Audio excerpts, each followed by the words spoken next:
नमन तथा साहित्यिक अभिवादन सम्पूर्ण साहित्यिक अनुराग मनहरूमा आज पनि विविध मुक्तकहरू लिएर उपस्थित भएका छु। जुन तारा साहित्यिक समाजको यो युट्युब च्यानल मार्फत समकालीन सम्पूर्ण साहित्यिक अनुरागी मनहरू कता हुनुहुन्छ, के गर्दै हुनुहुन्छ, सबैजना स्वस्थ व्यस्त अनि आनन्द हुनुहुन्छ होला, सबैजना आरामै सकुशली हुनुहुन्छ होला भन्ने आशा गालेको छु। जुन तारा साहित्यिक समाजबाट हामीले विविध किसिमका मुक्तकहरू व्यक्त गर्दै आएका छु। आज पनि तीमध्येको उत्कृष्ट मुक्तकलाई छानेर तपाईहरू माझमा लिएर उपस्थित भएका छु। जुन तारा साहित्यिक समाजलाई सब्सक्राइब गर्नुभएको छैन भने कृपया यो च्यानललाई सब्सक्राइब गरिदिनुहुनेछ भन्ने विश्वाससँग लिएर बसेको छु। आजको यो कार्यक्रम पनि के कस्तो लाग्छ, जे जस्तो लाग्छ सुझाव सल्लाह अनि प्रतिक्रिया दिनुहोला भन्दै म आजका मुक्तकहरू निरन्तर वाचन गर्दै अगाडि बढ्ने अनुभूति माग्न चाहन्छु। यहाँहरूले पक्कै पनि स्वीकार गर्नुहुनेछ। यति बेला भने मेरो हातमा मुक्तक परेको छ। विक्रम साउद सन्चोक बाजुराका स्रष्टा हुनुहुन्छ उहाँले लेख्नु भएको मुक्तक यसरी सुरु हुन्छ। सँगै हिँडौला भन्थ्यो मडेर गइहाल्यो, सँगै हिँडौला भन्थ्यो मडेर गइहाल्यो, पानी झैँ पवित्र चोखो प्रेम तोडेर गइहाल्यो।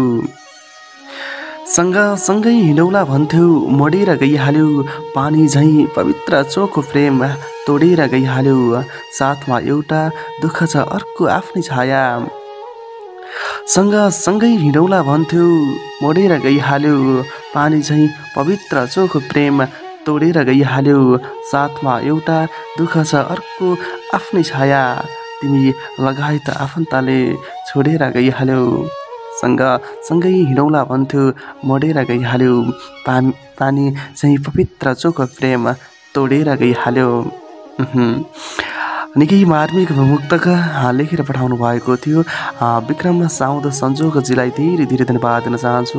तपाईँको आगामीका साहित्यिक लेखनीले तीव्रता पाओस् भन्दै हार्दिक बधाई तथा शुभकामना पनि व्यक्त गर्न चाहन्छु।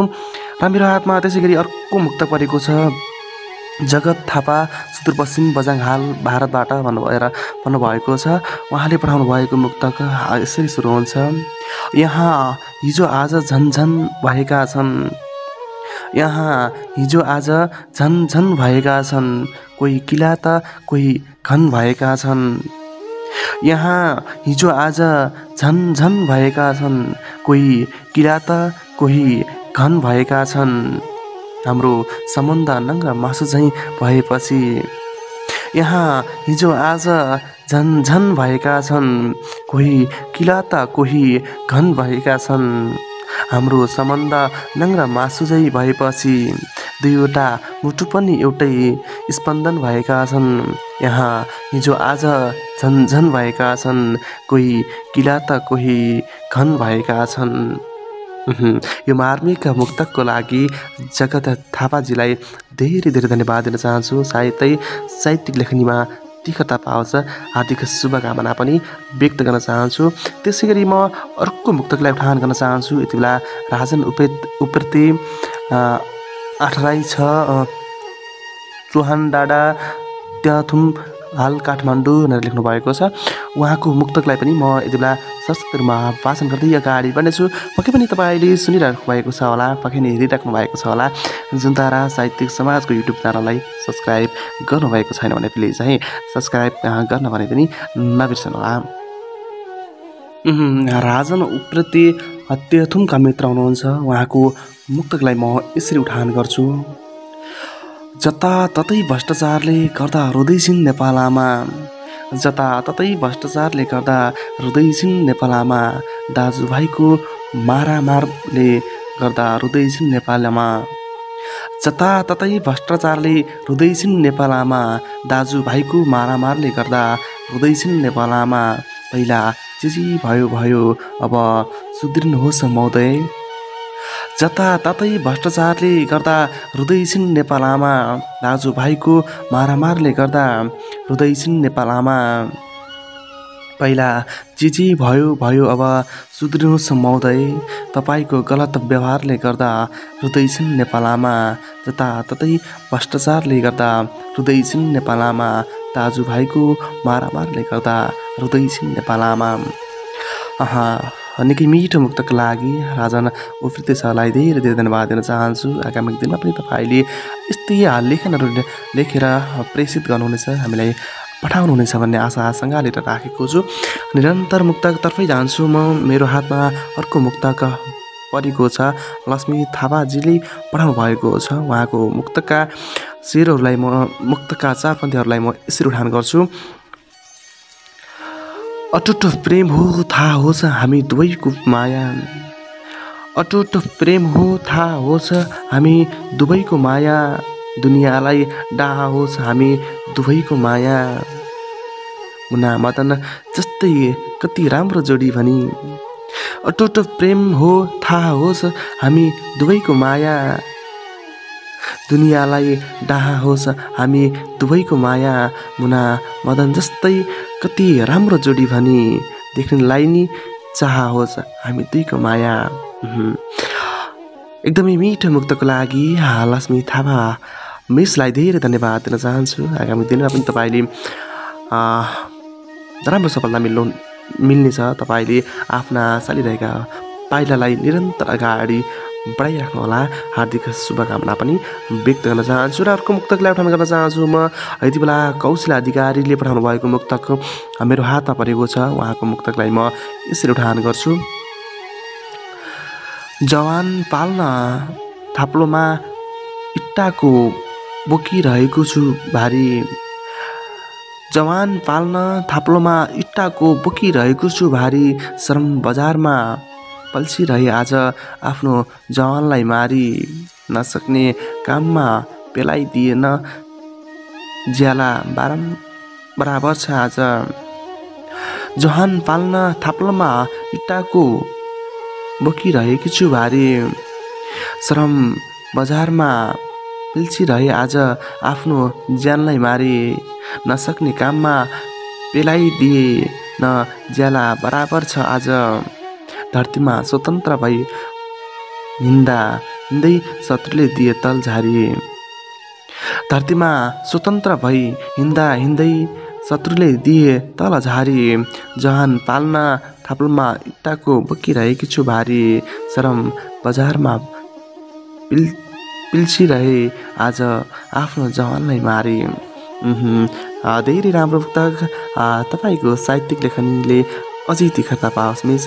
आगामी दिनमा पनि तपाईँले यस्तै मुक्तकहरू हामीलाई पठाउनुहुनेछ, हार्दिक शुभकामना पनि व्यक्त गर्न चाहन्छु जुन तारा साहित्यिक समाजको तर्फबाट। र यसै गरी मेरो हातमा अर्को मुक्तक प्राप्त भएको छ। दीपक जोशी एलोम लेख्नु भएको छ, कैलालीका स्रष्टा हुनुहुन्छ उहाँले लेख्नु भएको मुक्तका चारपन्थी यसरी सुरु हुन्छन्।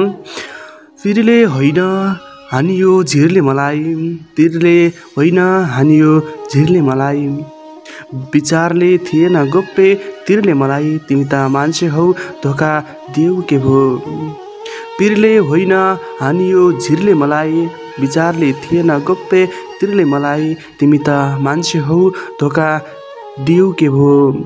ठगिदियो झन् आफ्नै तकदिरले मलाई, तिरले होइन हानियो झिरले मलाई, विचारले थिएन गोप्य तिरले मलाई।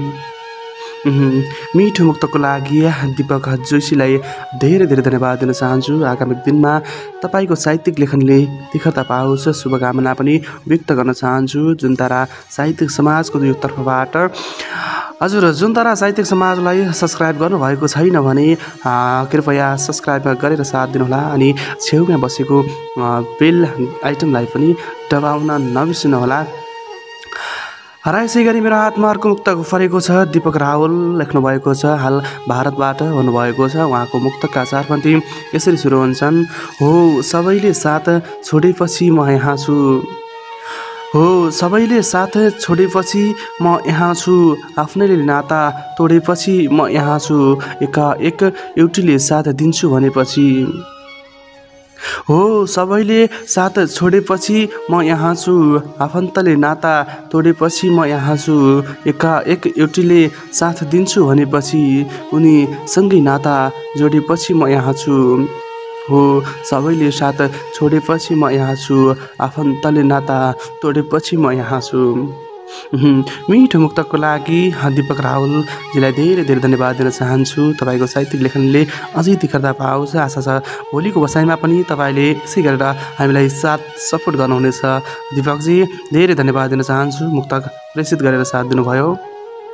यसै गरी मेरो हातमा अर्को मुक्तक प्राप्त भएको छ। लेखक हुनुहुन्छ उषा केसी। मिसले पठाउनु भएको मुक्तकलाई म यति बेला उठान गर्छु। उहाँका मुक्तकका 4 फन्थी यसरी सुरु हुन्छन्। धरती भन्दा विशाल लाग्छ छाती आमाको, धरती भन्दा विशाल लाग्छ छाती आमाको, अमृतपान नै बित्यो प्रहार राति आमाको, कोखिएको घाउ सबै उस्तै आमाको नजरमा। धरती भन्दा विशाल लाग्छ छाती आमाको, अमृतपानमै बित्यो प्रहार राति आमाको, कोखिएको घाउ सबै उस्तै आमाको नजरमा। आफ्नो फल दुष्ट नै भयो नि जाति आमाको, धरती भन्दा विशाल लाग्छ छाती आमाको, अमृतपान नै बित्यो प्रहार राति आमाको। मिठो मुक्तकको लागि उषा केसीलाई धेरै धेरै धन्यवाद दिन चाहन्छु। आगामी दिनमा पनि तपाईँको साहित्यिक लेखनले तीव्रता पाओस्, अझै उच्च स्तरमा तपाईँका साहित्यहरू देख्न अनि पढ्न पाइयोस्, हाम्रो यही कामना छ। तपाईँले लेखनीलाई निरन्तरता दिनुहोस् अनुरोध गर्न चाहन्छौँ। मेरो हातमा अर्को मुक्तक प्राप्त भएको छ। गङ्गा आचार्य सेढाई शिवपुर 8 नुवाकोट भनेर लेख्नु भएको छ। उहाँको मुक्तक यसरी सुरु हुन्छ। बिना तवलको कपासको भारी झैँ भयो, बिना तवलको कपासको भारी झैँ भयो, खोला बारी अनि खोला पारी झैँ भयो, बिना तवलको कपासको भारी झैँ भयो, खोला वारी अनि खोला पारी झैँ भयो, तिम्रो सम्झनाले छाती चरचराइ रहन्छ, तिम्रो सम्झनाले छाती चरचराइ रहन्छ, उब्जनी बिनाको पाखा भारी झैँ भयो, बिना तवलको कपासको भारी झैँ भयो, खोला वारी अनि खोला पारी झैँ भयो। धेरै धेरै धन्यवाद दिन चाहन्छु गङ्गा आचार्य मिसलाई। आगामी दिनमा पनि तपाईँको साहित्यिक लेखनीले अझै तीव्रता पाओस्, पाइला चालिराख्नुहोला अनुरोध गर्न चाहन्छु। साथै जुनतारा साहित्यिक समाजको यो कार्यक्रम मार्फत तपाईँलाई शुभकामना पनि व्यक्त गर्न चाहन्छु। हजुर, तपाईँले सुनिराख्नु भएको छ। हामीले मिठा मुक्तकलाई यति बेला उठान गरिरहेका छौँ। जहाँ जुन ठाउँबाट हेरी अनि सुनिराख्नु भएको छ कमेन्ट बक्समा लेख्नुहोला। अनि तपाईँसँग पनि त्यस्ता प्रतिभाहरू छन् भने हामीलाई पठाउन नबिर्सनुहोला भन्दै म अर्को मुक्तकलाई उठान गर्न चाहन्छु। सुशीला श्रेष्ठ दोलखा जिरीबाट पठाउनु भएको छ। उहाँको मुक्तकलाई म यसरी उठान गर्न चाहन्छु।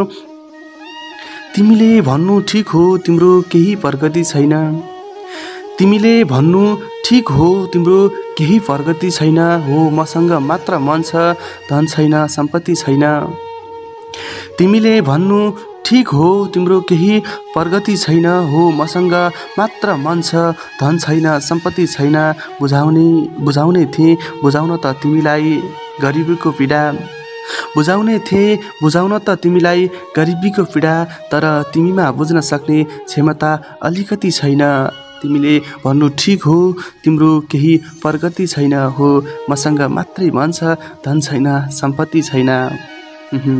यो मिठो मुक्तको लागि सुशीला श्रेष्ठलाई धेरै धन्यवाद दिन चाहन्छु। साथै तपाईँले साहित्यिक लेखनीमा निरन्तरता पाइला चालिराख्नुहोला। तपाईँका ती पाइलाले अवश्य सफलता पाउनेछन् अनुरोध गर्न चाहन्छु अनि शुभकामना पनि व्यक्त गर्न चाहन्छु। अमृत मगर लिखुरे तुलसीपुर 29 दाङ भनेर लेख्नु भएको छ। उहाँले पठाउनु भएको मुक्तकलाई म यसरी उठान गर्छु। तिम्रो मेरो सम्बन्धका कहानी धेरै छन्, तिम्रो मेरो सम्बन्धका कहानी धेरै छन्, तिमीले छोड्यौ मेरो नक्सानी धेरै छन्, केही गरी भुल्न नसकिदो रहेछ यादहरू, तिम्रो मेरो सम्बन्धका कहानी धेरै छन्, तिमीले छोड्यौ मेरो नक्सानी धेरै छन्, केही गरी भुल्न नसकिँदो रहेछ यादहरू रुँदा रुँदै भिजेका सिरानी धेरै छन् तिम्रो मेरो सम्बन्धका कहानी धेरै छन् तिमीले छोड्यौ मेरो नक्सानी धेरै छन्। मिठो मुक्तको लागि अमृत मगरज्यूलाई धेरै धेरै धन्यवाद दिन चाहन्छु। हामी कार्यक्रमको अन्त्यतिर आएका छौँ। हामी तपाईँलाई भरपुर मनोरञ्जनको दिनको लागि फेरि यस्ता कार्यक्रमहरू लिएर हामी प्रेषित गर्नेछु। पक्कै पनि तपाईँले लाइक कमेन्ट सेयर गरेर साथ दिनुहोला। तपाईँको आशा हामीप्रति छ, तपाईँले हामीलाई भरपुर साथ सपोर्ट गर्नुहुनेछ। आदरणीय सम्पूर्ण साहित्यिक प्रेमी मनहरू, हिमाल पहाड तराई अनि स्वदेश विदेश जो जहाँबाट हेर्दै हुनुहुन्छ सबैजनालाई सकुशल रहनुहोला, आराम रहनुहोला यो अनुरोध पनि गर्न चाहन्छु। म अन्त्यमा एक मुक्तक वाचन गर्छु अनि छुटेर जानेछु। पक्कै पनि भोलिका बसाइहरूमा अवश्य फेरि रचनालाई लिएर उपस्थित हुनेछु। मेरो हातमा लक्ष्मी स्मृति विराटनगर 4 भनेर लेख्नु भएको छ। उहाँले पठाउनु भएको मुक्तकलाई म यसरी उठान गर्छु। हुन्छ हुन्न स्याहार अचम्म लाग्छ, हुन्छ हुन्न स्याहार अचम्म लाग्छ, कति छिटो पत्यार अचम्म लाग्छ, छिनमै जोडिन्छन् त छिनमै टुट्छन्। हुन्छ हुन्न स्याहार अचम्म लाग्छ, कति छिटो पत्यार अचम्म लाग्छ, छिनमै जोडिन्छन् त छिनमै टुट्छन्। आजकलको प्यार अचम्म लाग्छ, हुन्छ हुन्न स्याहार अचम्म लाग्छ, कति छिट्टो पत्यार अचम्म लाग्छ। धेरै धन्यवाद दिन चाहन्छु लक्ष्मी स्मृति सरलाई। आगामी दिनमा पनि तपाईँको यो साहित्यिक लेखनले तीव्रता पाओस् अनुरोध गर्न चाहन्छु। साथै जुनतारा साहित्य समाजको यो स्टेजबाट तपाईँलाई हार्दिक शुभकामना पनि व्यक्त गर्न चाहन्छु। हुन्छ, आजका यी विविध मुक्तकलाई लिएर आएका थियौँ। हामीले प्रेषित गरेका मुक्तक के कस्ता लागि, जे जस्ता लागि सुझाव सल्लाह जस्ताको तस्तो दिनुहोला, कमेन्ट बक्समा लेखिदिनुहोला। अनि जुनतारा साहित्यिक समाजलाई सब्सक्राइब गर्न भने नबिर्सनुहोला है, अनि सेयर कमेन्ट पनि गरिदिनुहोला। हामी यस्तै रचनाहरू लिएर पुनः तपाईँहरूको माझमा उपस्थित हुनेछु। आजको लागि कार्यक्रम यहीँ बिट मारेर हामी उजुल पर्ने अनुमति माग्न चाहन्छु। साथै तपाईँ जो जहाँ हुनुहुन्छ, जहाँबाट हेर्दै हुनुहुन्छ, कोरोनाको माहौल निकै तातिरहेको छ। सबैजना आफ्नो ठाउँबाट सुरक्षित रहनुहोला अनुरोध पनि गर्न चाहन्छु। हुन्छ, यति बेला तपाईँहरू माझबाट उजिल पर्ने अनुमति माग्न चाहन्छु। यतिन्जेल सुनेर साथ दिनुभयो तपाईँ सम्पूर्णलाई धेरै धेरै धन्यवाद। मुक्तक प्रेषित गरेर साथ दिनुभयो तपाईँ सम्पूर्ण श्रेष्ठलाई हृदयदेखि नै सुसम्मान व्यक्त गर्दै अहिलेको बसाइबाट वीरेन्द्र विवश पनि उजिलिने अनुमति माग्न चाहन्छु। नमस्कार, शुभ पल।